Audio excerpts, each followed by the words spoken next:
Swayam Prabha. Digital India. Educated India.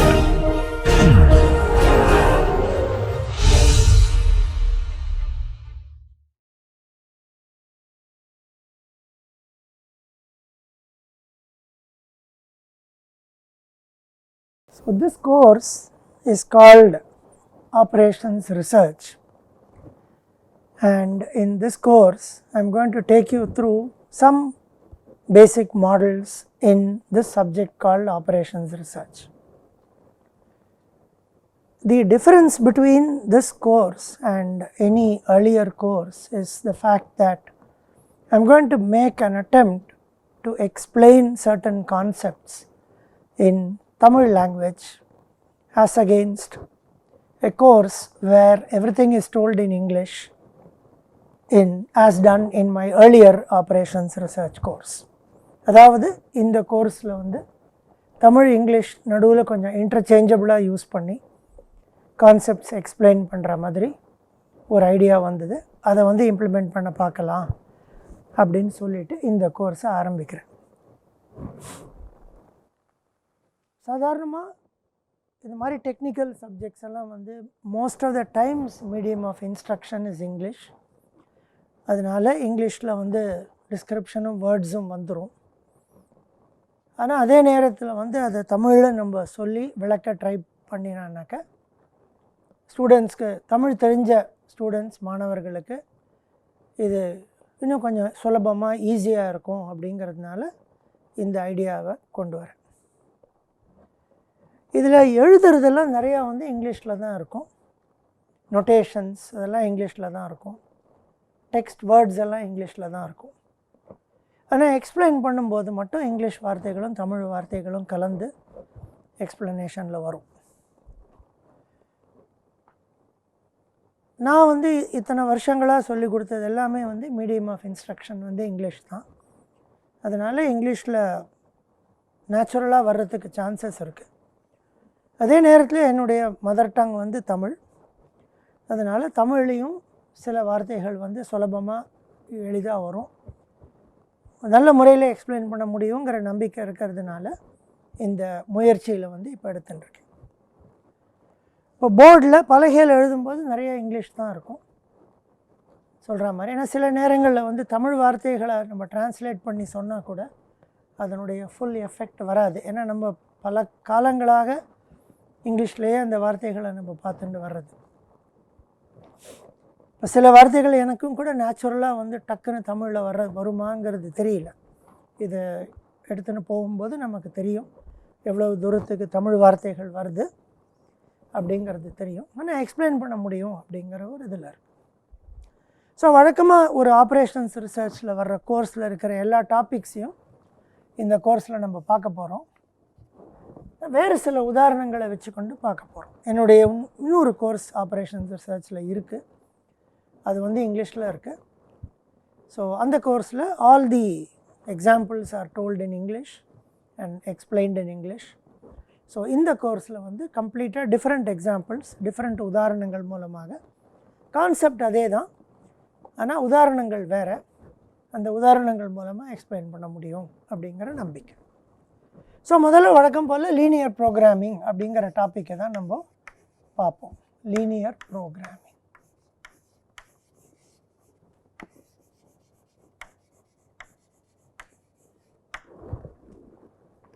இந்த linear ப்ரோக்ராமிங்கிறது வந்து தமிழில் எப்படி வரும் அப்படின்னு பார்த்தோன்னாக்கா, ஒரு ரீசனபிள் டிரான்ஸ்லேஷன் வந்து நேரியல்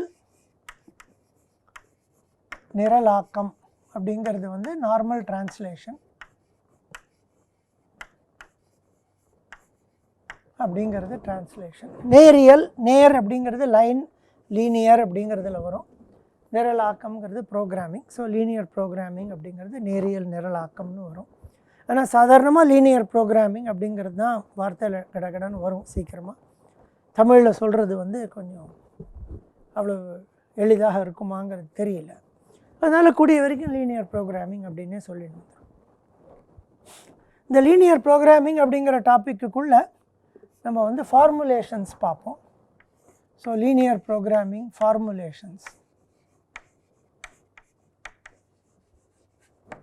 ஸோ அந்த லீனியர் ப்ரோக்ராமிங் கணக்குகளாக எப்படி ஒரு சிச்சுவேஷனை ஃபார்முலேட் பண்ணுறது, எப்படி அதை கணக்காக எழுதுறது அப்படிங்கிறது வந்து ஃபார்முலேஷன் அப்படிங்கிறது. ஸோ லீனியர் ப்ரோக்ராமிங் ஃபார்முலேஷன்ஸ் அப்படிங்கிறது என்னன்றதையும் நம்ம பார்ப்போம்.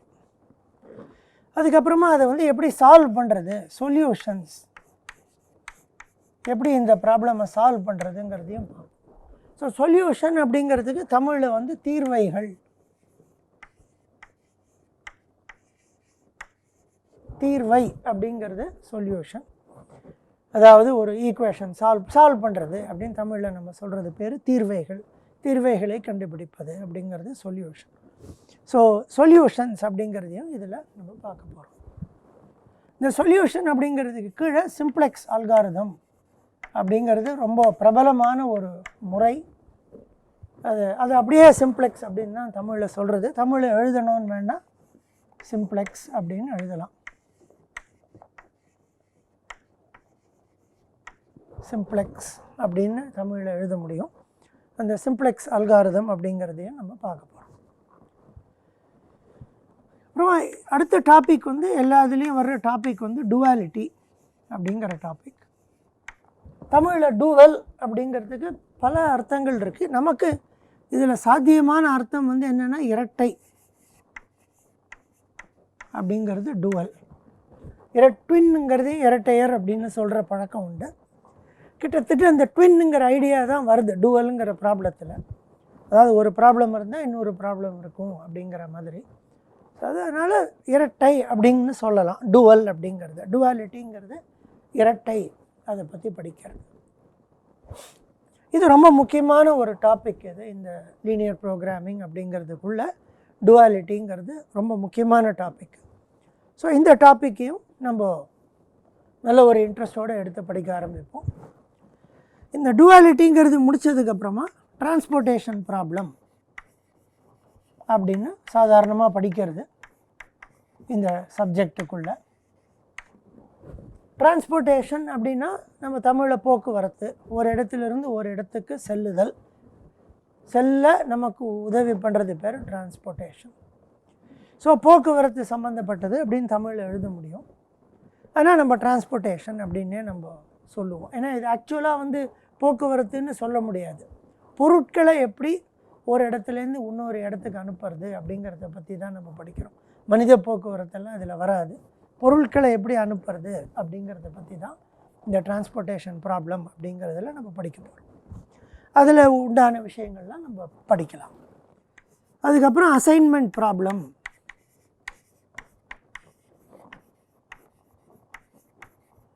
அப்படிங்கிறத படிப்போம்.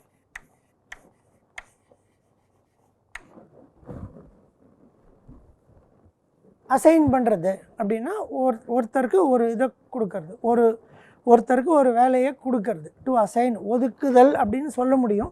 பட் ஒதுக்குதல் அப்படிங்கிற வார்த்தைக்கு வந்து சம்டைம்ஸ் ஒதுக்குறோம் அப்படிங்கிற மீனிங் வந்துடும், ஒரு நெகட்டிவ் மீனிங் வந்துடும், எதிர்மறை பொருள் ஒன்று வந்துடும். ஒதுக்கீடு அப்படின்னாக்க அசைன்மெண்ட் அப்படின்னு சொல்ல முடியும். அதனால் ஒதுக்கீடு சம்மந்தப்பட்ட இது வந்து போக்குவரத்து சம்மந்தப்பட்ட,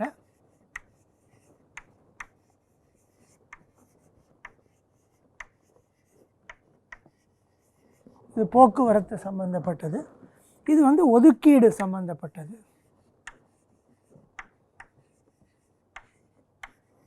எப்படி ஒதுக்கிடுதல், ஒதுக்கீடு செய்தல், ஒதுக்குதல் இல்லை ஒதுக்கீடு செய்தல், எப்படி அசைன் பண்ணுறது ஒருத்தருக்கு கொடுத்து அப்படிங்கிறது வந்து அசைன்மெண்ட் ப்ராப்ளம் அப்படிங்கிறது. இதுக்கப்புறமா வந்து இந்த சப்ஜெக்டில் இன்னும் நிறையா டாபிக்ஸ் பார்க்க போகிறோம். ஸோ இதுக்கு அடுத்த டாபிக் நம்ம நிறைய இதே வரிசையிலன்னு இல்லை, இன்னும் டாபிக்ஸை மட்டும் இப்போது இதில் எழுதி கொடுத்துட்டு பின்னாடி வேறு ஒரு வரிசையில் கூட பார்க்கலாம். நான் இந்த எல்லா டாபிக்ஸையும் பார்ப்போம். இதுக்கு அடுத்தது வந்து இன்டிஜர் ப்ரோக்ராமிங் அப்படிங்கிற டாப்பிக்கை பார்ப்போம்.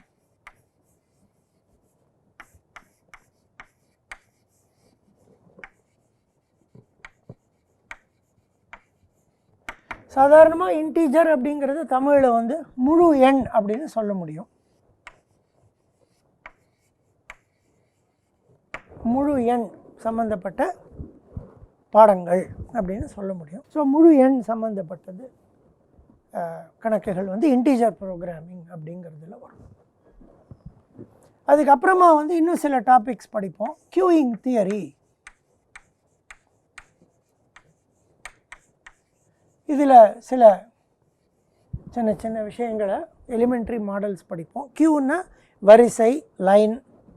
சம்டைம்ஸ் இது ஆங்கிலத்தில் வந்து வெயிட்டிங் லைன் மாடல்ஸ் அப்படின்னு சொல்கிறது உண்டு. லைனில் வெயிட் பண்ணி நமக்கு வேணுங்கிறத நம்ம எடுத்துக்கிறோம். இப்போ வந்து ஒரு லைனில் நிற்கிறோம், பேங்க் போனால் சில சமயம் லைனில் நிற்கிறோம், வேறு ஏதாவது ஒரு இடத்துக்கு போகும்போது நம்ம லைனில் நிற்கிறோம், சில சமயம் கடைகளுக்கு போகும்போது கூட வெளியில் லைனில் நிற்க வேண்டியிருக்கு. ஸோ அந்த மாதிரி இப்போ சில சமயங்களில் பஸ் ஏறுறதுக்கு லைனில் இருக்கும், சில சமயம் ஒரு டாக்ஸி பிடிக்கிறதுக்கு லைனில் இருக்கும், சில சமயம் ஏடிஎம் போகும்போது லைன் இருக்கும். ஸோ இந்த மாதிரி வந்து லைன் சம்மந்தம். இப்போ ஒரு டாக்டரை பார்க்க போகிறோன்னா அங்கே ஒரு லைன் இருக்கும். ஒரு ஹேர் கட் பண்ணிக்கிறதுக்கு, முடி திருத்துதல் அப்படின்னு அதுக்கு போனால் கூட லைன் இருக்கும். அவர் பிஸியாக இருந்தாருன்னா வெயிட் பண்ணி லைனில் இருந்து அந்த நம்ம முறை வந்த உடனே எடுத்துக்கணும். ஸோ இந்த மாதிரி பாடங்களில் வந்து எவ்வளோ நாடி நம்ம வெயிட் பண்ண வேண்டியிருக்கும். நம்ம சாதாரணமாக போனால் எத்தனை பேர் நமக்கு முன்னாடி இருப்பான், சில சமயத்தில் ஒருத்தர் தான் இருப்பார், சில சமயம் 2 பேர் இருப்பாங்க. ஒரு ஆவரேஜாக சராசரியாக எவ்வளோ பேர் இருப்பாங்க அப்படிங்கிறதெல்லாம் நம்ம தெரிஞ்சுக்கிறதுக்கு உண்டான. முக்கியமாக வந்து ஒரு சூப்பர் மார்க்கெட்டில் போய் சாமான் வாங்கும்போது எல்லாருக்குமே வந்து இந்த ஒரு ஃபீலிங் இருக்கும்.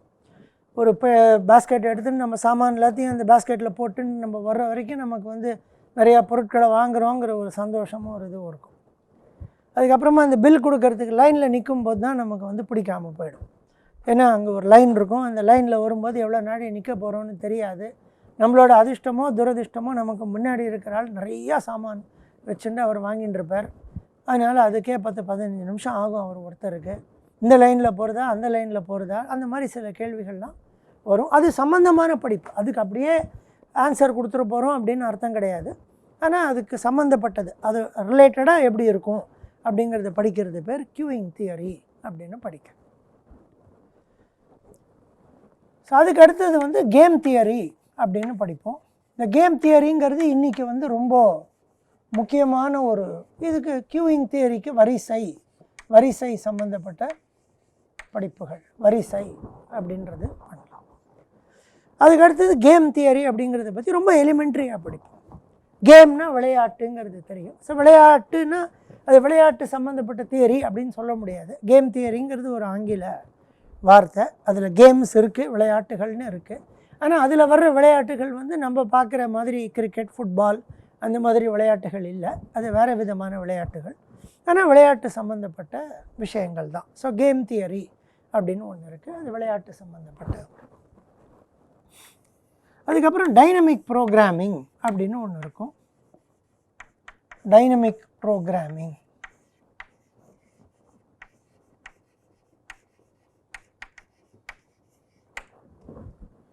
இந்த டைனமிக் ப்ரோக்ராமிங் அப்படிங்கிறதுக்கும் தமிழில் வந்து நம்ம டிரான்ஸ்லேட் பண்ண முடியும். ஸ்டாட்டிக், டைனமிக் அப்படின்னு இருக்குது. ஸ்டாட்டிக்னால் ஒரே நிலைமையில் இருக்கிறது, டைனமிக்னால் மாறும் ஸ்டேட் ஆஃப் த சிஸ்டம், ஒரே மாதிரி இருக்காது, டைனமிக்காக இருக்கும், ஒரே நேரத்தில் ஒரே மாதிரி இருக்காது. ஸோ அந்த டைனமிக்காக இருக்கிற ஆஸ்பெக்ட்ஸ் எந்த மாதிரி கணக்குகளை வந்து இந்த டைனமிக் ப்ரோக்ராமிங்கில் சால்வ் பண்ண முடியும் அப்படிங்கிறத பார்த்து அந்த முறையையும் படித்து அந்த முறை சம்மந்தமானதையும் நம்ம செய்ய முடியும். அது வந்து டைனமிக் ப்ரோக்ராமிங் அப்படிங்கிற டாப்பிக்கை படிப்போம். அதுக்கப்புறமா வந்து இன்வென்ட்ரி அப்படிங்கிற ஒரு டாப்பிக்கை படிப்போம். ஸோ இன்வென்ட்ரி அப்படிங்கிறது பொருட்கள். இப்போ ஒரு கடைக்கு போகிறோம், ஒரு சூப்பர் மார்க்கெட்டுக்கோ ஒரு கடைக்கோ போகிறோம். வாங்கும்போது நம்ம என்ன பண்ணுறோம், நிறைய பொருட்கள் அங்கே வச்சுருக்காங்க நம்ம வந்து வாங்கணும் அப்படின்றதுக்கு.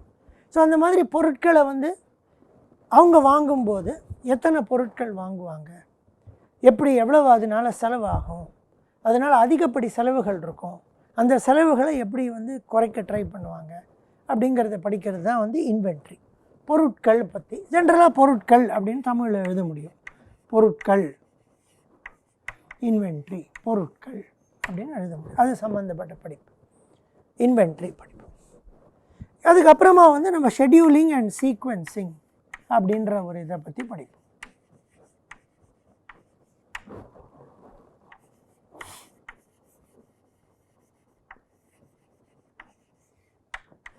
சீக்வன்ஸ் அப்படின்னா ஆர்டர், வரிசை. ஒரு 10 பேர் இருக்காங்க, எந்த வரிசையில் அவங்கள உள்ளே அனுப்ப போகிறோம், எல்லோரும் 10 பேரும் வந்திருக்காங்க, எந்த வரிசையில் அனுப்புறது அப்படிங்கிறது சீக்வென்ஸ். இப்போ சாதாரணமாக ஒரு மேனுஃபேக்சரிங், ஒரு தொழிற்சாலை அப்படின்னு வரும்போது பல ஜாப்ஸ் இருக்கும், செய்யக்கூடிய வேலைகள் இருக்கும், அதெல்லாம் சில மெஷின்ஸ் இருக்கும் செய்யறதுக்கு. அதெல்லாம் வந்து எந்த வரிசையில் அனுப்பிச்சானாக்கா எல்லாம் சீக்கிரமாக முடியும் அப்படிங்கிறத பற்றி படிக்கிறது சீக்வென்சிங் அண்ட் ஷெட்யூலிங். ஷெட்யூலிங் அப்படிங்கிறது ஒரு டைம் டேபிள் மாதிரி. இப்போ பரீட்சை ஷெட்யூல் அப்படின்னு சொல்கிறது. இப்போ சில விளையாட்டு டோர்னமெண்ட்ஸுக்கெல்லாம் ஷெட்யூல் அப்படின்னு வரும். இப்போ ஒரு கிரிக்கெட் மாதிரி ஒரு விளையாட்டு எடுத்துட்டா கூட அந்த விளையாட்டு சம்மந்தப்பட்ட ஒரு ஷெட்யூல், இன்றைக்கி இவங்க இந்த நேரத்தில் இன்னொருத்தரோட விளையாடுறாங்க அப்படிங்கிற ஒரு ஷெட்யூல். ஸோ அந்த மாதிரி இந்த தொழிற்சாலையில் வந்திருக்கிற வேலைகள், செய்ய வேண்டிய வேலைகள் எல்லாம் வந்து எந்தெந்த நேரத்தில் எந்தெந்த வேலையை எந்தெந்த மெஷினில் செஞ்சானாக்கா எல்லாம் சீக்கிரமாக முடியும் அப்படிங்கிறத பற்றி படிக்கிறது சீக்வென்சிங் அண்ட் ஷெட்யூலிங் அப்படிங்கிறது. ஸோ கிட்டத்தட்ட இந்த 10 டாப்பிக்கை இன்னும் ஒரு கடைசியில் நம்ம வரும்போது எவ்வளவு நேரம் இருக்கோ இந்த கோர்ஸில் அதுக்கு தகுந்த மாதிரி இந்த டாபிக்ஸ் எல்லாம் இன்ட்ரடியூஸ் பண்ணலாம் அப்படின்ற ஒரு எண்ணத்தோடு இந்த கோர்ஸை வந்து நான் ஆரம்பிக்கிறேன். அப்படியே நம்ம அந்த கோர்ஸை எடுத்துன்னு போகும்போது டுவர்ட்ஸ் எண்டு நமக்கு நேரம் இருந்து வேறு சில டாபிக்ஸை நம்மளால் பார்க்க முடியும் அப்படின்னா கூட நம்ம பார்க்கலாம். இன்னும் கொஞ்சம் 2-3 டாபிக்ஸ் நார்மலாக ஒரு ஆப்ரேஷன்ஸ் ரிசர்ச் கோர்ஸுக்குள்ளே இருக்கும். சாதாரணமாக இந்த டாபிக்ஸ் எல்லாம் இருக்கும். சில சமயங்களில் இதெல்லாம் வந்து ரொம்ப அதிகமாக 40-50 மணி நேரத்துக்கு மேலே போய்டும் சொல்கிறதுக்கு. அதனால் சம்டைம்ஸ் 2 சப்ஜெக்டாக கூட இருக்கும். அது ஒரு கரிக்குலம் தகுந்த மாதிரி, ஒரு யூனிவர்சிட்டி தகுந்த மாதிரி எப்படி எந்த டாபிக்ஸ் வந்து அவங்க கொடுத்துருக்காங்க கரிக்குலமில் அப்படிங்கிறத பொறுத்து இருக்குது. ஸோ இந்த ஐடியா வச்சுட்டு இதில் சொல்ல முடியும். இப்போ இதை பார்த்தாலே ஒரு ஐடியா தெரியும் உங்களுக்கு, எவ்வளவு இங்கிலீஷ் அதில் வருது, எவ்வளவு தமிழ் இதில் வருது அப்படிங்கிற ஐடியா வந்து உங்களுக்கு நல்லா தெரியும். கூடுமான வரைக்கும் நான் முன்னாடி சொன்னது போல் உதாரணங்கள், எக்ஸாம்பிள்ஸ்லாம் எடுத்துகிட்டு வரும்போது தமிழில் அதை எக்ஸ்பிளைன் பண்ணினா எப்படி இருக்கும் அப்படின்ற ஒரு இன்ட்ரெஸ்டோடையும் ஒரு ஐடியாவோடையும் அது ஒருவேளை கற்றுக்கிற ஸ்டூடெண்ட்ஸ்க்கு ஈஸியாக இருக்கலாம் அப்படிங்கிற ஒரு நம்பிக்கையோடு இந்த கோர்ஸை வந்து நான் கொண்டு போகிறேன். ஸோ முதல்ல வந்து இந்த லீனியர் ப்ரோக்ராமிங் அப்படிங்கிற ஒரு டாப்பிக்கை பற்றி நம்ம முதல்ல பார்ப்போம். அதை வந்து ஒரு உதாரணம் மூலமாக அதை எக்ஸ்பிளைன் பண்ணிவிட்டு அதோடைய கான்செப்ட்ஸ் எல்லாம் என்னங்கிறத வந்து நான் மெதுவாக விளக்கி ஒரு உதாரணம் மூலமாக பார்ப்போம். முதல்ல இந்த ஃபார்முலேஷன்ஸ் அப்படிங்கிறத பார்ப்போம். எப்படி ஒரு கொடுக்கப்பட்ட கணக்கை வந்து ஒரு லீனியர் ப்ரோக்ராமிங் கணக்காக எப்படி மாற்றுவது, எப்படி செய்வது, அது பேர் ஃபார்முலேஷன் அப்படின்னு பேர். ஸோ அந்த ஃபார்முலேஷன் அப்படிங்கிறத நம்ம முதல்ல பார்த்து நம்ம செய்யலாம். இப்போ ஒரு உதாரணத்தை வச்சுக்கொண்டு இதை முதல்ல எக்ஸ்பிளைன் பண்ணலாம். இப்போ வந்து மண்பானை செய்யும் அப்படியே ஒருத்தர் இருக்காருன்னு வச்சுப்போம். அவர் வந்து மண்பானை செய்பவர், மண்ணிலேருந்து பொருட்கள் செய்பவர் அப்படின்னு வச்சுப்போம். இங்கிலீஷில் சொல்லணும்னா பாட்டரி அப்படிங்கிறது மண்பண்டங்கள், பாட்டர் அப்படின்றவர் மண்பண்டங்கள் செய்பவர். ஸோ அவர் மண்பண்டங்கள் செய்பவர் 2 வகையான பொருட்களை பண்ணுறாருன்னு வச்சுக்கலாம். பானை ஒரு பொருள், குடம் ஒரு பொருள் அப்படின்னு வச்சுப்போம். இந்த ரெண்டுக்கும் சின்ன சின்ன வித்தியாசங்கள் இருக்கலாம். இப்போ ஃபார் எக்ஸாம்பிள் இந்த பானைங்கிறது இப்படி வரும், குடம்ங்கிறது இப்படி வர சான்ஸ் இருக்குது. ஸோ பானை வந்து இப்படி கொஞ்சம் உருண்டையாக வர்றதுக்கு சான்ஸ் இருக்குது. ஸோ அந்த மாதிரி ஒரு 2 பொருட்கள் எடுத்துக்கலாம். அப்போ அதை செய்கிறார். பானைங்கிறது ஒரு பொருள், குடம் அப்படிங்கிறது ஒரு பொருள். ஸோ பாட்டரியில் 2 பொருட்களை நம்ம எடுத்துக்கலாம். இப்போ இந்த 2 பொருட்களை செய்யறதுக்கு நமக்கு வந்து ரிசோர்ஸஸ் அப்படின்னு தேவைப்படும். அதாவது தமிழில் ரிசோர்ஸ் அப்படிங்கிறத சொல்லணும்னா சாதனம் அப்படின்னு டிரான்ஸ்லேட் ஆகுது. ஸோ ரிசோர்ஸ் செய்யறதுக்கு சில பொருட்கள் தேவை. இப்போ வந்து ஒரு மண்பானை செய்யணும்னா மண் தேவை. மண்பானை செய்யணும்னா அதுக்கப்புறமா வந்து அதுக்கு உண்டான அதை வந்து நெருப்பில் போட்டு எடுக்கிறதுக்கு உண்டான நெருப்பு சம்மந்தப்பட்ட ஹீட் பண்ணக்கூடிய விஷயங்கள் தேவை. இதெல்லாம் செய்கிறதுக்கு முக்கியமாக வந்து டைம் வந்து ஒரு பெரிய resource. So time is also a very important resource. So time is required. So time அந்த மாதிரி பல ரிசோர்ஸஸ் வந்து தேவைப்படும். ஸோ இந்த எக்ஸாம்பிள், இந்த உதாரணத்தில் வந்து நம்ம 2 ரிசோர்ஸஸ் எடுத்துப்போம்.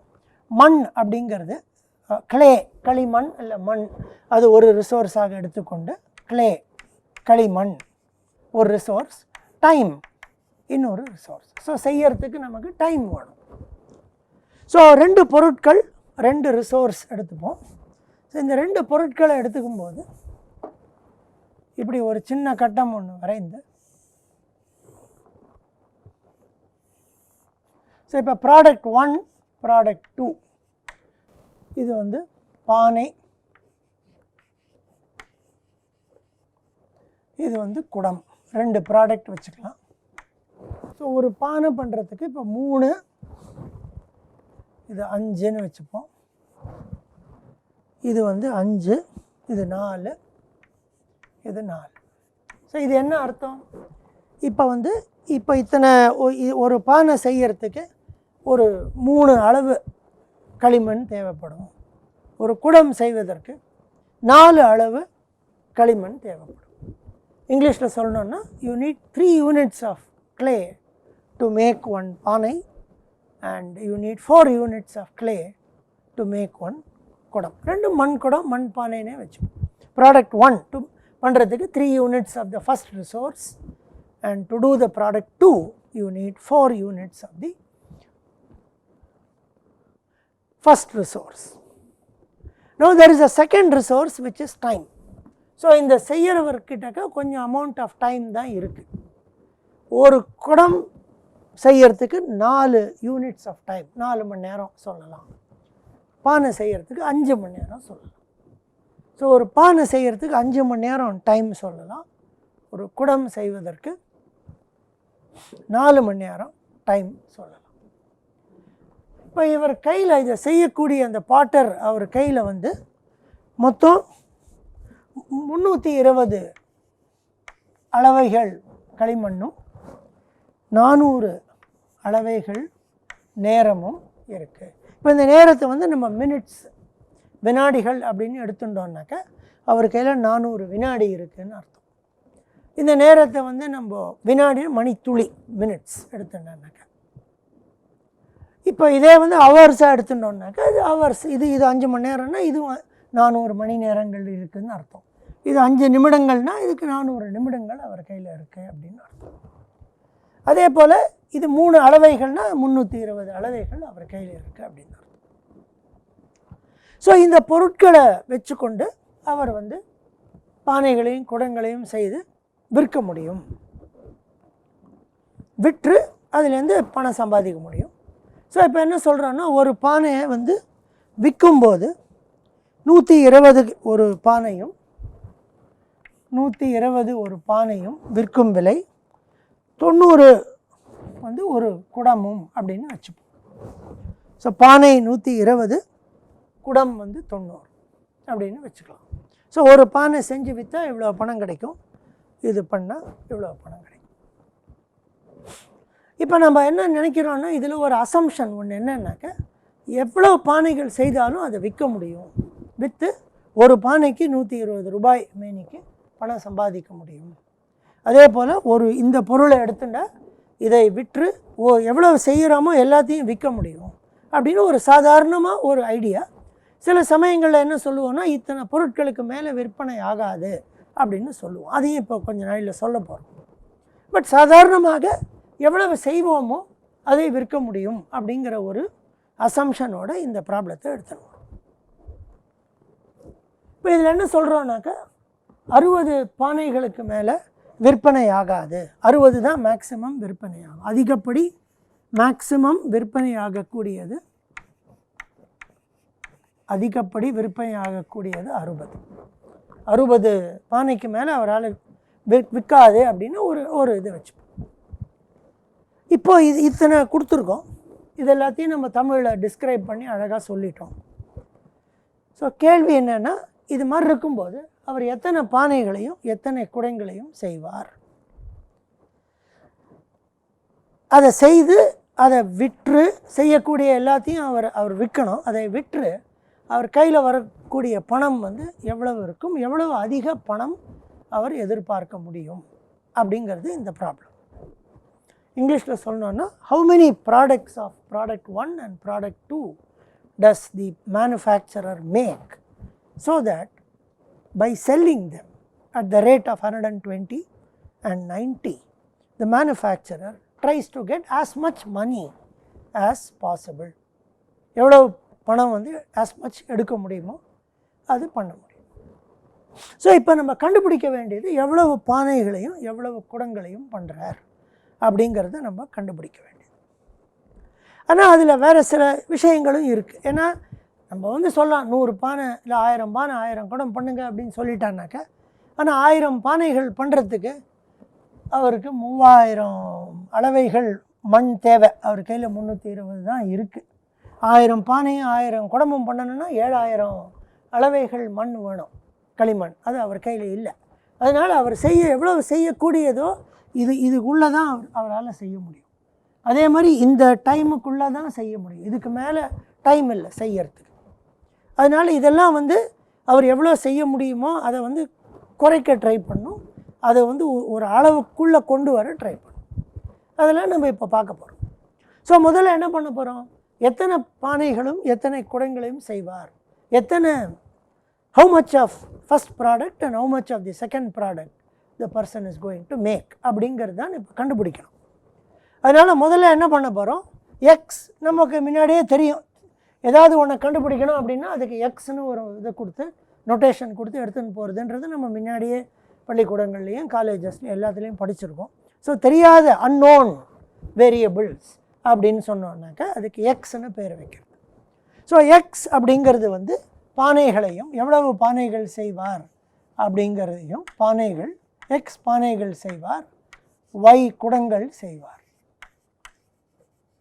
அப்படின்னு நம்ம எடுத்துப்போம். ஒய் குடங்கள் செய்வார். இது இங்கிலீஷில் சொல்லணும்னா let x be the number of product 1 that is being made and let y be the number of product 2 that is being made. So இதுதான் வந்து வேரியபிள்ஸ் அப்படின்னு இங்கிலீஷில் சொல்கிறது. ஸோ இது வேரியபிள்ஸ். இதை பற்றி நம்ம இன்னும் கொஞ்சம் டீட்டெயிலாக படிப்போம். வேரியபிள்ஸ் வேரியபிள் அப்படின்னாக்கா அதனுடைய வேல்யூவை நம்ம கண்டுபிடிக்கணும், அது பேர் வேரியபிள். ஏற்கனவே கொடுக்கப்பட்டிருக்குன்னா அது பேர் கான்ஸ்டன்ட் அப்படின்னு சொல்கிறது, இல்லை பேராமீட்டர் அப்படின்னு இங்கிலீஷில் சொல்கிறது. எதை நம்ம கண்டுபிடிக்கணுமோ அது பேர் வேரியபிள். ஸோ இந்த எக்ஸும் ஒய்யையும் நம்ம கண்டுபிடிக்கணும்.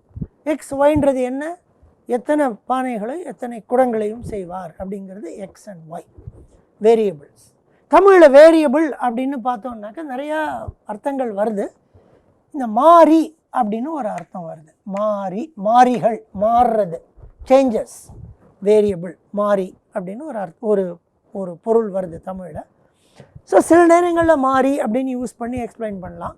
பட் வேரியபிள் அப்படிங்கிறது ஜென்ரலாக எல்லாருக்கும் தெரிஞ்சதுனால கூடுமான வரைக்கும் வேரியபிள் அப்படிங்கிறத வச்சு எக்ஸ்பிளைன் பண்ணிட்டு போயிட்டு. ஸோ இப்போ எக்ஸ் பானைகளையும் ஒய் குடங்களையும் செஞ்சாருனாக்கா, அது எல்லாத்தையும் விற்றுட்டாருனாக்கா எவ்வளோ பணம் கையில் வரும், 120 into x plus 90 into y. ஏன்னா ஒரு பானைக்கு 120 ரூபாய் மேனிக்கு, எக்ஸ் பானைக்கு 120 into x, ஒரு குடத்துக்கு 90 மேனிக்கு 90 into y குடங்கள். So 90 into y. இதுதான் அவர் கையில் வரப்போகிற பணம் அல்லது வரவு அல்லது பணம். இதை வந்து அவர் என்ன பண்ண போகிறாருனாக்கா, எவ்வளவு எக்ஸ் அண்ட் ஒய் செஞ்சால் இதை அதிகப்படுத்தலாம் அப்படின்னு பார்க்க போகிறார். ஸோ இதை அதிகப்படுத்த ட்ரை பண்ணுவார். இதுதான் வந்து பர்பஸ். கடைசியில் என்ன பர்பஸ் இந்த பானையும் குடத்தையும் பண்ணுறதுக்கு? பர்பஸ் வந்து இதை செஞ்சு விற்று கையில் எவ்வளோ பணம் வந்து வருது அப்படிங்கிறத கண்டுபிடிக்கிறது தான் பர்பஸ்.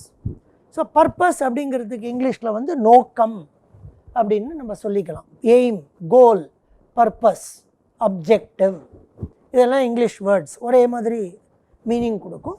ஸோ இந்த இடத்துல நோக்கம் அப்படின்னு இந்த இடத்த சொல்ல முடியும். நோக்கம், அவருடைய நோக்கம் வந்து இதுதான் செய்யறது.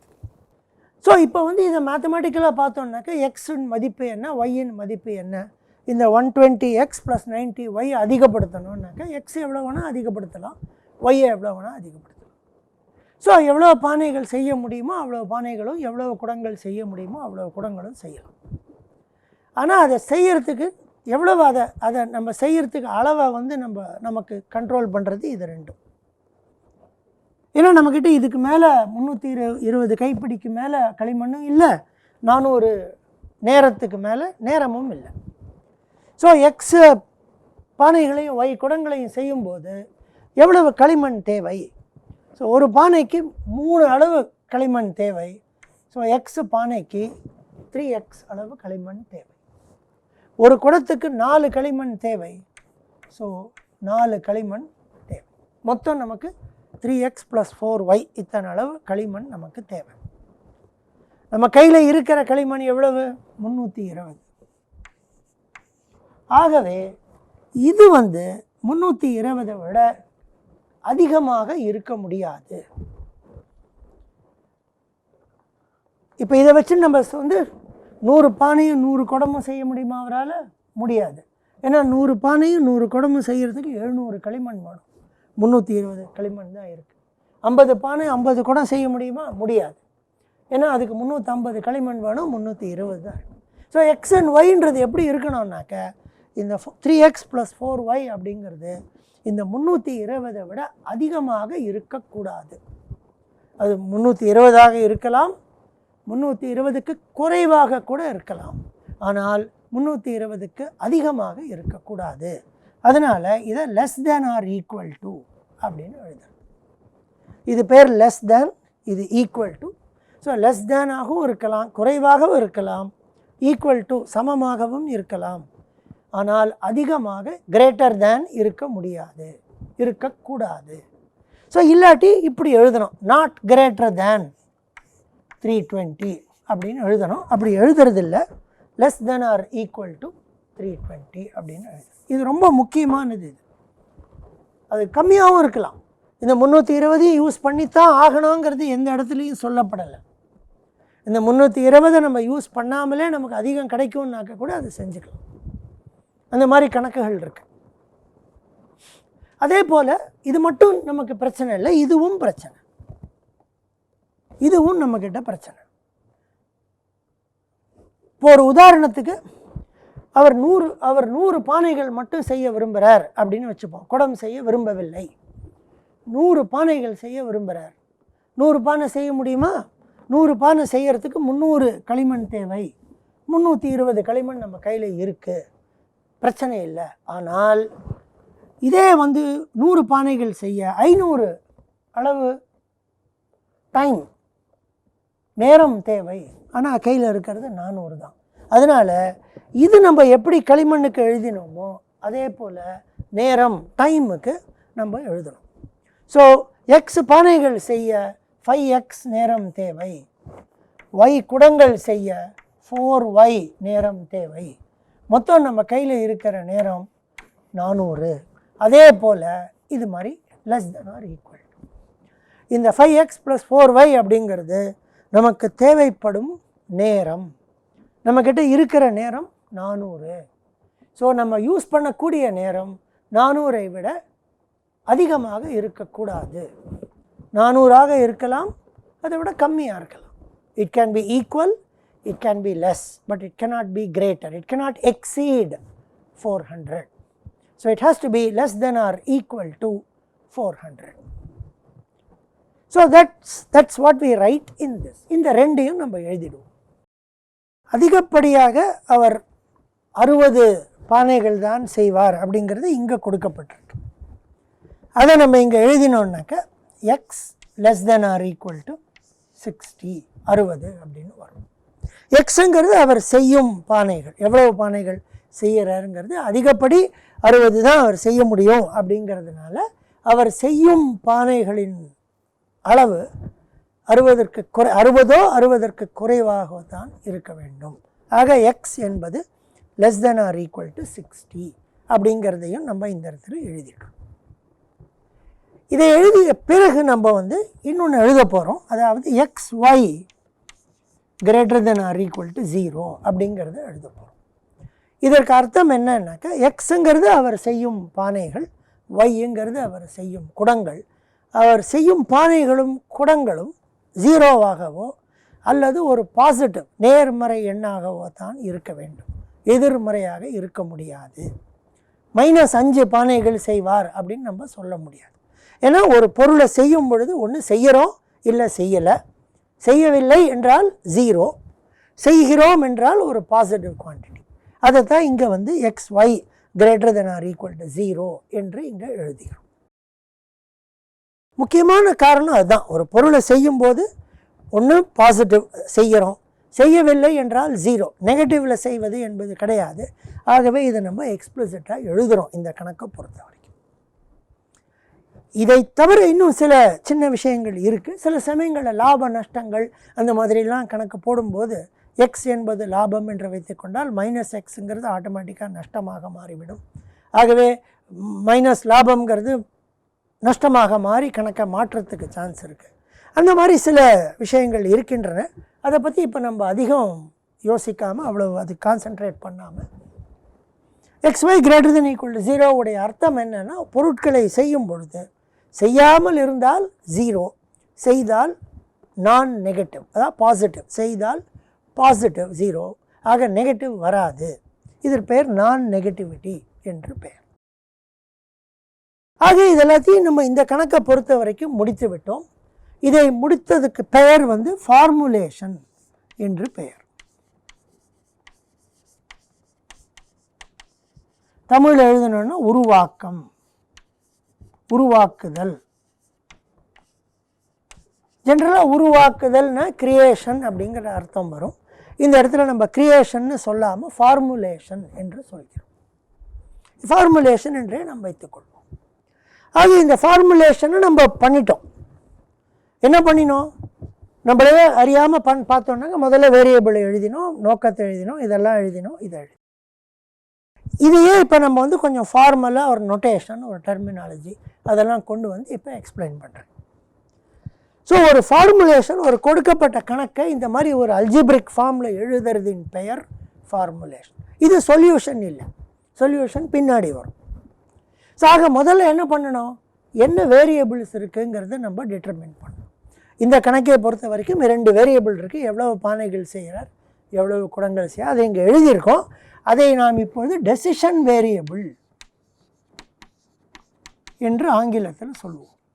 இந்த கணக்கை பொறுத்த வரைக்கும் இந்த xy அப்படிங்கிறது டெசிஷன் வேரியபிள். அதுதான் டிசைட் பண்ணணும். எக்ஸ்னா எவ்வளவு பானை, ஒய்னா எவ்வளவு குடம். ஸோ முதலில் டெசிஷன் வேரியபிளை எழுதணும். டெசிஷன் வேரியபிளை எழுதினதுக்கு அப்புறமா இந்த கணக்கின் நோக்கம் என்ன, வரவு அதை இன்க்ரீஸ் பண்ணுறது அப்படிங்கிறது இங்கே எழுதினோம். மேக்சிமைஸ், இதை அதிகப்படுத்துதல், மேக்சிமைஸ் 120x + 90y அப்படிங்கிறது இங்கே எழுதினோம்.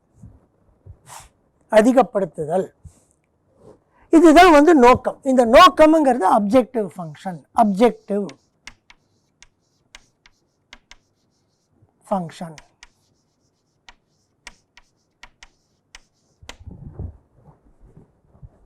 இந்த நோக்கத்தை அடுத்தது எழுதணும், அப்ஜெக்டிவ் ஃபங்க்ஷனை எழுதணும்.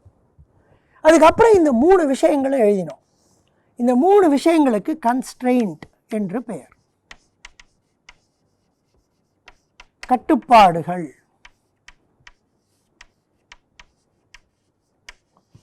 கன்ஸ்ட்ரெயின்ட் அப்படின்னா இட் இஸ் கன்ஸ்ட்ரெயினிங் சம்படி, ஒன்று செய்ய முடியாமல் தடுப்பது, கன்ஸ்ட்ரெயின் பண்ணுறது, கட்டுப்படுத்துதல்.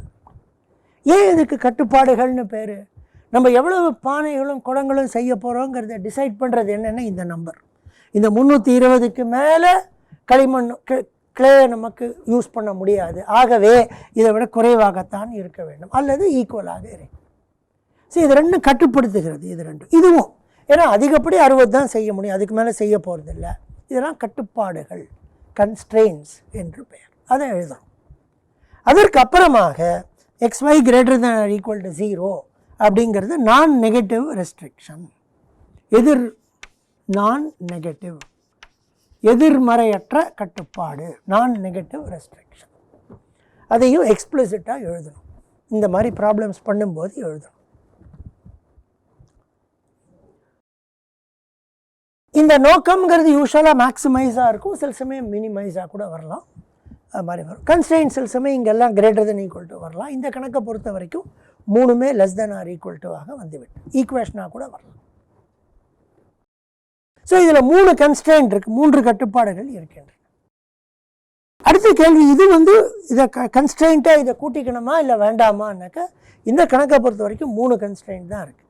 இது நான் நெகட்டிவ் ரெஸ்ட்ரிக்ஷன். இதை கூட்ட மாட்டோம், 5 இருக்குதுன்னு சொல்ல மாட்டோம், 3 கன்ஸ்ட்ரெயின்ட் தான் இருக்குது அப்படின்னு சொல்லி இதை எழுதும். ஆக ஒரு ஃபார்முலேஷன் அப்படின்னாக்கா டெசிஷன் வேரியபிள்ஸ் இருக்கணும், அப்ஜெக்டிவ் ஃபங்க்ஷன் இருக்கணும், கன்ஸ்ட்ரெயின்ஸ் இருக்கணும், நான் நெகட்டிவ் ரெஸ்ட்ரிக்ஷன் எக்ஸ்பிளிசிட்டாக இருக்கணும். இது 4 இருந்ததுன்னா இது ஃபார்முலேஷன்.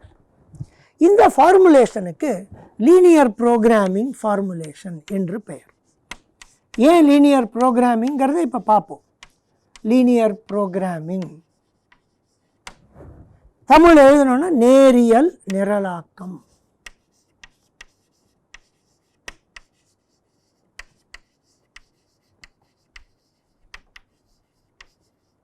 லீனியருக்கு நேரியல் அப்படின்னு பேர், ப்ரோக்ராமிங் நிரலாக்கம், லீனியர் ப்ரோக்ராம். எதனால் இதற்கு லீனியர் ப்ரோக்ராமிங் என்று பெயர் அப்படின்னு பார்த்தோம்னாக்க, இந்த objective function is a linear function. 120x + 90y, இல்லை x² y³ அந்த மாதிரிலாம் வரல. கன்ஸ்ட்ரெயின்ஸ் கட்டுப்பாடுகள் எல்லாம் லீனியர் இன்இக்வாலிட்டிஸ். இதில் ஈக்குவேஷனாக இருக்கலாம். 3x + 4y, 5x + 4y,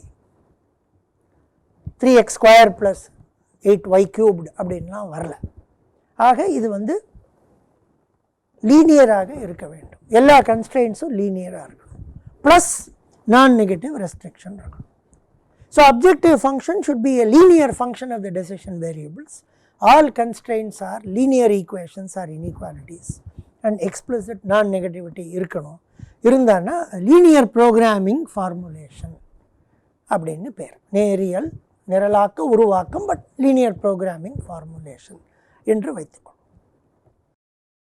இதற்கு அப்புறமா இன்னொரு சில விஷயங்களை பார்க்க வேண்டும். இது என்ன பார்க்கணுன்னா, இந்த 2 வேரியபிள் இருக்குது.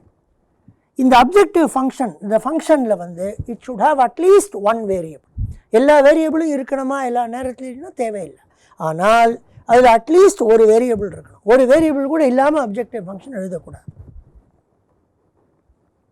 அதே போல் every constraint should have at least 1 variable. நம்ம எழுதும்போது இந்த கான்ஸ்டன்ட்லாம் ரைட் சைடில் நம்பர்லாம் வரா மாதிரியும் வேரியபிள் லெஃப்ட் சைடில் வரா மாதிரியும் எழுதுவோம். ஆக every constraint should have at least 1 decision variable and every decision variable should come at least in 1 constraint. இதெல்லாம் ரொம்ப சிம்பிளான விஷயங்கள், எப்போவும் ஞாபகம் வச்சுக்கணும் நம்ம எழுதும்போது. இன்னும் சில விஷயங்கள் இருக்கின்றன, பட் இப்போதை பொறுத்த வரைக்கும் இந்த 3 விஷயங்கள் நம்ம முக்கியமாக ஞாபகம் வச்சுக்கணும்.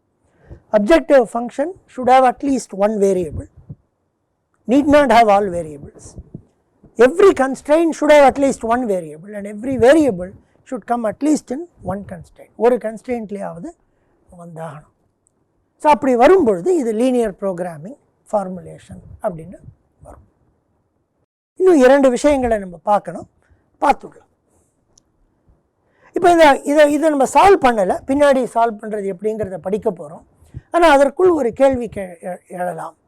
இதை எழுதும்போது நம்ம என்ன சொன்னோம், எக்ஸ் வந்து நெகட்டிவாக இருக்கக்கூடாது, -3 பானைகளை செய்கிறாருன்னு நம்ம சொல்லக்கூடாதுன்னு சொன்னோம். இப்போ இன்னொரு சந்தேகம் வரலாம், இதை சால்வ் பண்ணிவிட்டு அது வந்து 5.5 பானைகள் செய்கிறார் அப்படின்னு வருமா? அப்படி வந்தால் நம்ம எப்படி அதை நடைமுறையாக்குவது, அது எப்படி 0.5 பானைகளை செய்ய முடியுங்கிற ஒரு கேள்வி வரலாம். அதாவது இந்த வேரியபிள் இப்போ கண்டினியூவஸ் ஃப்ராக்ஷன் வேல்யூ எடுத்துக்கலாம், அது வந்து இன்டீஜர் முழு எண்ணாகத்தான் இருக்க வேண்டுமா அப்படின்னு ஒரு கேள்வி வரலாம். இந்த கணக்கை பொறுத்த வரைக்கும் முழு எண்ணாக இருக்க வேண்டும்ங்கிறத நம்ம இங்கே கொண்டு வரமாட்டோம். அதை கொண்டு வந்து விட்டால் அதற்கு இன்டீஜர் ப்ரோக்ராமிங் என்று பெயர். வேரியபிள் இன்டீஜராக இருக்க வேண்டும் என்று கொண்டு வந்தால் அதற்கு இன்டீஜர் ப்ரோக்ராமிங் என்று பெயர். அதை நம்ம பின்னாடி இந்த கோர்ஸில் படிக்க போகிறோம். இதை பொறுத்த வரைக்கும் அதை எழுத மாட்டோம். இது 5.5 வருதா, வரட்டும், அலோவ் பண்ணிப்போம். பின்னாடி அசம்ஷன்ஸ் பார்க்க போகிறோம், அதுலேயும் அதை சொல்ல போகிறோம். 5.5 வரட்டும், அப்புறமா அதை எப்படி நடைமுறைப்படுத்துவதுங்கிறத நம்ம பின்னாடி அப்படி ஒன்று வந்தால் ப்ராக்டிக்கலாக அதை யூஸ் பண்ணுறவங்க அதை செய்து கொள்வார்கள். ஆனால் இப்பொழுதைக்கு இந்த கணக்கை ஃபார்முலேட் பண்ணும்பொழுது ஒரு முழு எண்ணாக இருக்கணுங்கிறத இதுக்குள்ளே கொண்டு வர மாட்டோம், இது அப்படியே தான் இருக்கும். இதை தவிர வந்து லீனியர் ப்ரோக்ராமிங் அசம்ஷன்ஸ்னு சிலது உண்டு. 3 அசம்ஷன்ஸ் ரொம்ப முக்கியமானவை. அது 3ஐயும் நான் இங்கே எழுதி காமிக்கிறேன். ஒன்று ப்ரப்போர்ஷனாலிட்டி,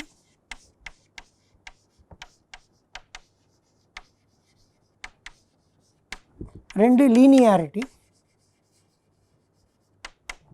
சில சமயம் அடிட்டிவிட்டி அப்படின்னு சொல்லுவோம், 3 டிட்டர்மினிஸ்டிக்.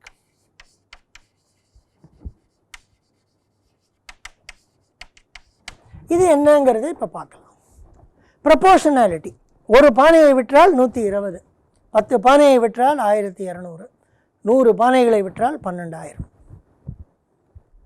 இப்போ ஒருத்தர் 100 பானை நம்மக்கிட்ட வாங்கிக்கும் போது அவரை 12000 கொடுத்து வாங்குவார், சம் டிஸ்கவுண்ட் கேட்பார், குறைத்து கொள்வது. அதெல்லாம் இதில் கிடையாது. ப்ரப்போர்ஷனல், 1ன்னா 120 அப்படின்னாக்கா 10ன்னா 1200, 100ன்னா 12000, குறைவு கிடையாது. இதே ப்ரப்போர்ஷனாலிட்டி இன்னொன்று இன்ட்ரெஸ்டிங் என்ன, ஒரு பானை 120, அரை பானை 60. அரை பானையை செய்து விற்றால் 60 ரூபாய் கிடைக்கும். இந்த கணக்கு வந்து அதை அக்செப்ட் பண்ணிக்கும். நடைமுறையில் முடியுமாங்கிறது வேறு. பட் லீனியர் ப்ரோக்ராமிங் அப்படிங்கிற அசம்ஷனில் நாம் இருக்கும் வரையில் சொல்யூஷனில் 6.5 பானைகள் செய் அப்படின்னு வந்ததுன்னா அந்த 6 பானைக்கு 120 × 6 720 ரூபா, அந்த 0.5 பானைக்கு 160 ரூபா, 780 ரூபா நமக்கு கிடைக்கும் அப்படின்னு நம்ம எடுத்துகிட்டு போவோம் இந்த கணக்கு. அது வந்து இந்த அசம்ஷன் ப்ரப்போர்ஷனாலிட்டிங்கிறது உண்டு. இந்த கணக்கை அலோவ் பண்ணும்.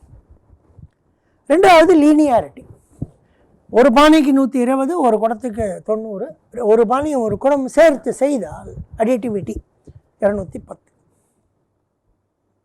மூன்றாவது டிட்டர்மினிஸ்டிக், இந்த மதிப்புகள் இந்த வேல்யூலாம் மாறாது, ஆனால் அப்படியே இருக்கும். 320னா 320, 400னா 400, கொடுக்கப்பட்ட கணக்குக்கு அது மாறாது. இதெல்லாம் தான் அசம்ஷன்ஸ். ஆக இந்த ஒரு சிறிய கணக்கை எடுத்துக்கொண்டு நம்ம சில விஷயங்களை பார்த்தோம். முதல்ல ஃபார்முலேட் பண்ணுறதுனா என்னங்கிறத பார்த்தோம்.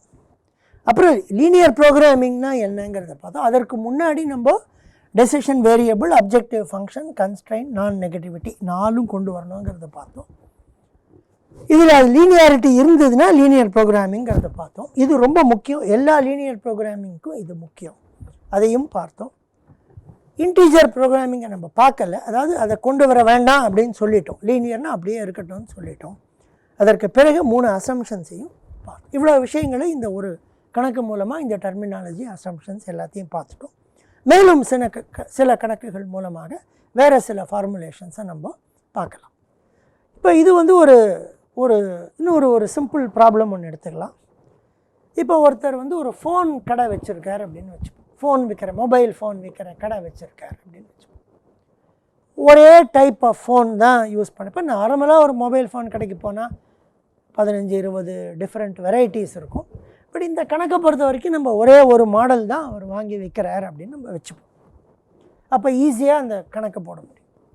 ஸோ 4 மாதத்தில் அவர் வந்து வாங்கும் விலை அப்படின்னு எடுத்துட்டா 3000, 2800, 3200, 3400. ஸோ இந்த மாதங்களை பொறுத்த வரைக்கும் அவர் இந்த மாதிரி வாங்குறார். அதாவது இவர் முதல் நாள் வாங்குறார் அப்படின்னு வச்சுக்கலாம். அந்த மாதம் முழுக்க அவர் விற்கிறார் அந்த ஃபோன்ஸை அப்படின்னு வச்சுக்கலாம். ஸோ விற்பனை விலைகள் வந்து இந்த 4 மாதத்துக்கு 4000, 3600, 4000, 3900. அவருடைய எஸ்டிமேட் படி அவரால் ஒரு மாதத்தில் 200 ஃபோனுக்கு மேலே விற்க முடியாது அவரால் அப்படின்னு வச்சுப்போம். சில சமயங்கள் என்ன பண்ணுவோம், வாங்குவோம், வாங்கிட்டு சீப்பாக இருக்கும்போது கொஞ்சம் அதிகம் வாங்கிட்டு எவ்வளோ விற்போமோ விற்றுட்டு பாக்கியை வந்து அடுத்த மாதத்துக்கு வச்சுக்கலாம் இல்லையா. சீப்பாக இருக்கும்போது அதிகம் வாங்கி செய்ய முடியும். அந்த மாதிரி வச்சுக்கிறது பேர் இன்வென்ட்ரி அப்படின்னு பேர். மாத கடைசியில் இருக்கிற இன்வென்ட்ரி, விற்பனை ஆனதுக்கப்புறமா மிச்சம் இருக்கிற பொருட்கள். அந்த மாதிரி பொருட்கள் வந்து அவர் 20 ஃபோனுக்கு மேலே அவர் கையில் வச்சுக்க விரும்பலை. அண்ட் இந்த பிஸ்னஸ் வந்து 4 மாதத்துக்கு தான் அவர் செய்ய போகிறார். அவர் அதுக்கு மேலே செய்ய போகிறதில்ல அப்படின்னு வச்சுப்போம் இந்த கணக்கில். அண்ட் அவர் கையில் நிறையா பணம் இருக்குது. ஸோ பொருட்களை வாங்கிறதுக்கு அவர் வந்து ஒரு இந்த கணக்கை பொறுத்த வரைக்கும் அவர் போய் கடன்லாம் எடுத்துக்கல, அவர் கையிலேயே பணம் இருக்குது அப்படின்னு வச்சுப்போம். அவர் வந்து எத்தனை ஃபோன்ஸை, கைபேசிகளை அவர் ஒரு மாத ஆரம்பத்தில் வாங்குவார், எத்தனை அவர் விற்பார், அண்ட் கடைசியில் அவருக்கு கையில் லாபம் வந்து எப்படி அதிகரிக்கும் அப்படிங்கிற ஒரு இதை எடுத்து போடும்.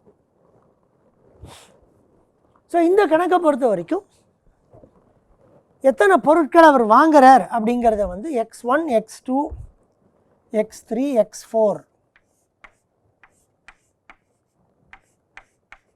are the number of phones that he buys. வாங்கிறது. Y1, Y2, Y3, Y4 is the number of phone he sells. அவர் விற்கிறது. இதுதான் வேரியபிள். ஸோ மொத்தம் 8 வேரியபிள் வருது இங்கே. 8 வேரியபிள் இப்போதைக்கு 4 + 4 8 வேரியபிள் வருது. இந்த கணக்கு இன்னும் கொஞ்சம் வேரியபிள் வரும் நம்ம ஃபார்முலேட் பண்ணிட்டு வரும்போது, அதனால இங்கே கொஞ்சம் கேப் விட்டுருவோம்.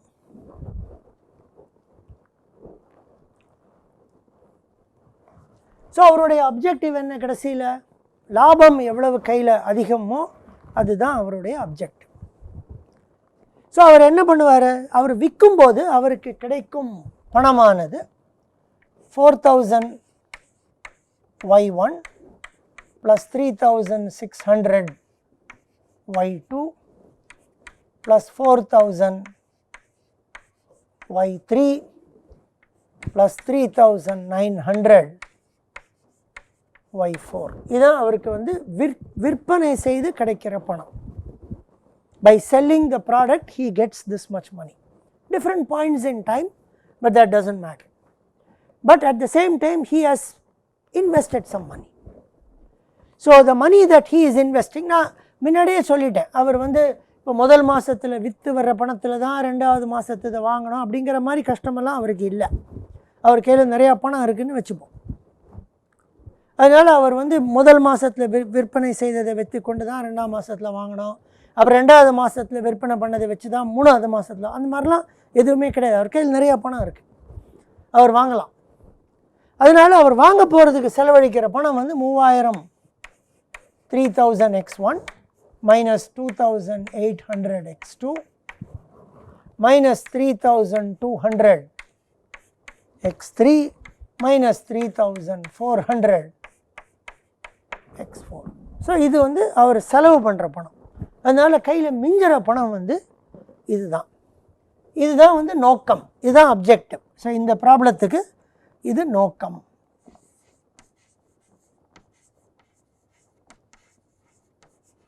இது நோக்கம், இது அப்ஜெக்டிவ்.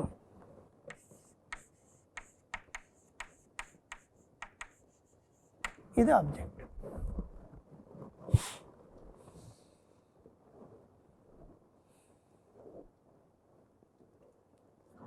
கன்ஸ்ட்ரெயின்ஸ் என்ன?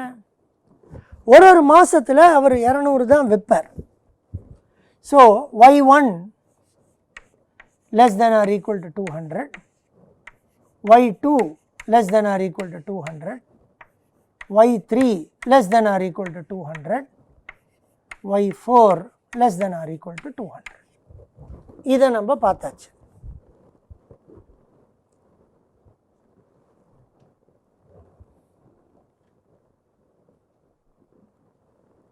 இதில் இன்னொன்று பார்த்தீங்கன்னாக்கா, இப்போ முதல் மாதத்தில் அவர் X1 வாங்குறார், அவர் Y1 விற்கிறார். இப்போ அவரால் 100 வாங்கிட்டு 120 விற்க முடியுமா? முடியாது. ஸோ அவர் எவ்வளவு விற்கிறாரோ அது வந்து எவ்வளவு வாங்குறாரோ அதை விட கம்மியாக தான் இருக்க முடியும். ஸோ இப்போ முதல் மாதத்தை எடுத்துட்டு அவர் X1 வாங்குறாரு, y1 விற்கிறாரு அப்படின்னாக்க y1ன்றது இந்த x1 விட கம்மியாகவோ சமமாகவோ இருக்க முடியும், அதிகமாக இருக்க முடியாது. So y1 less than or equal to x1. இப்போ x1 வாங்கிட்டு y1 அதில் விற்றாருனாக்க அவர் கையில் எவ்வளோ ஃபோன் வச்சுட்டுருப்பார்? x1 மைனஸ் y1 வச்சுட்டுருப்பார். ஸோ x1 வாங்கிட்டு y1 விற்கிறார் அப்படின்னாக்க அவர் கையில் பாக்கி என்ன இருக்கும்? ஒரு கையில் மிஞ்சி இருக்கிற ஃபோன், மிச்சம் இருக்கிற ஃபோன் வந்து இப்படி வரும். y1 plus i1 is equal to x1. x1 வாங்குறாரு, y1 விற்கிறாரு, பாக்கி அவர் கையில் இருக்கிறது x1 மைனஸ் y1. இப்படி கொண்டு போயிட்டீங்கன்னா x1 minus y1 is equal to i1. இந்த i1ங்கிறது என்ன? அது இன்னொரு வேரியபிள். அதுதான் அவர் கையில் இருக்கிற இன்வென்ட்ரி. i1 அவர் கையில் இருக்கிற இன்வென்ட்ரி. இது வந்து அவர் கையில் இருக்கிற இன்வென்ட்ரி. i4 கூட நீங்கள் வச்சுக்கலாம். 4வது மாதத்தில் கடைசியில் அவர் கையில் எவ்வளோ ஃபோன் மிஞ்சும் அப்படின்றது i4. சாதாரணமாக ஃபோன் மிஞ்சாது, எல்லாத்தையும் விற்றுருவார். ஏன்னா அவரால் 200 வரைக்கும் விற்க முடியும்னு நம்ம போட்டிருக்கோம், அதனால் விற்றுருவார். பட் வச்சுக்கலாம், கையில் ஒரு i4 மிஞ்சறதுன்னு வச்சுக்கலாம். இப்போ 2வது மாதம் என்ன பண்ணுவார்? அவர் கையில் ஆரம்பிக்கும் போதே அந்த i1 அளவு இருக்கும். இப்போ வந்து ஒரு 100 வாங்கிட்டு 80 விற்றார்னா 20 கையில் இருக்கு இல்லையா? 2வது மாதத்தில் அவர் கையில் i1 இருக்கும். i1 ப்ளஸ் x1 வாங்குறாரு, x2 வாங்குறாரு, y2 விற்கிறாரு, is equal to i2 மிச்சம். 3வது மாதம் என்ன பண்ணுவார்? i2ல் ஆரம்பிப்பார், plus x3 minus y3 is equal to i3. 4வது மாதம் i3 plus x4 minus y4 is equal to i4.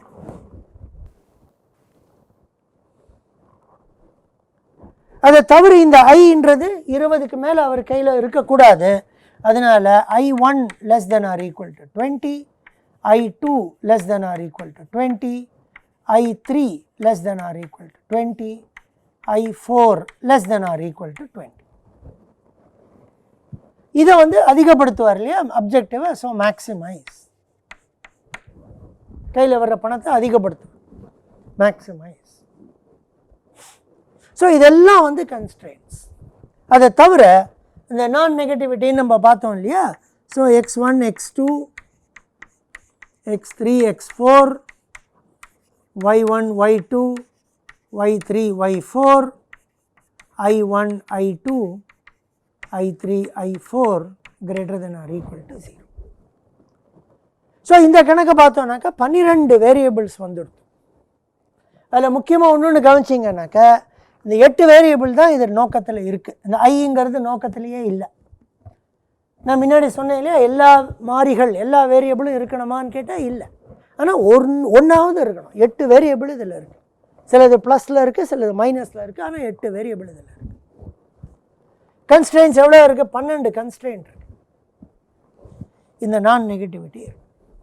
So இது 2வது உதாரணம், எக்ஸாம்பிளுடைய ஃபார்முலேஷன், உருவாக்கல் அப்படிங்கிறது.